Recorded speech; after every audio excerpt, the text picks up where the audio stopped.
এই তালের শাঁসটা কি করে রান্না করলাম এটাই তোমাদের সঙ্গে আজকে শেয়ার করব। তো এখানে হচ্ছে আমি একটা নারিকেল নিয়ে নিয়েছি আর এগুলো হচ্ছে আমি কুড়িয়ে দেন হচ্ছে বেটে নিব। একদম মিহি করে বেটে নিতে হবে আর এখানে এই শাঁসগুলাই রান্না করা হবে। তো এখানে চুলাটা অন করে একটা পাতিলের মধ্যে আমি সেই শাঁসগুলোকে দিয়ে নিয়েছি। এবার এখানে আমি 1 কাপের মতন পানি দিয়ে এটাকে সেদ্ধ করে নেব। আর তোমরা কে কোথা থেকে ভিডিওটা দেখছো অবশ্যই কমেন্টে জানিয়ে যেও আর লাইক কমেন্ট শেয়ার করে দিও। তো এটাকে ঢাকনা দিয়ে ঢেকে রেখে আমি সেদ্ধ করে নেব। সেদ্ধ করার এই পর্যায়ে এসে আমি এর মধ্যে চিনি দিয়ে দেব। চিনিটা তোমাদের টেস্ট মতন বাড়িয়ে কমিয়ে দিতে পারো, যে যেরকম মিষ্টি খাও। এরপর হচ্ছে আমি এটাকে ভালোভাবে মিশিয়ে নিচ্ছি। আর তারপর হচ্ছে এখানে আমি দারচিনি আর তেজপাতা আর হচ্ছে এলাচ থেতলে দেন দিয়ে দিব। আর সামান্য কিছুটা লবণ দিয়ে দিয়েছিলাম। আর তারপর সেই বেটে রাখা নারকেল পানির সাথে মিক্সড করে এখানে দিয়ে দিয়েছি।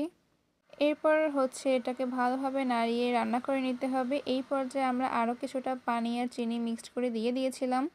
তো এই তো রান্না হয়ে গিয়েছে। 5-10 মিনিটের মতন রান্না করে নিলেই এটা রেডি হয়ে যাবে। আর এটা খেতে খুব মজা হয়েছে, তোমরা ট্রাই করতে পারো। আল্লাহ হাফেজ।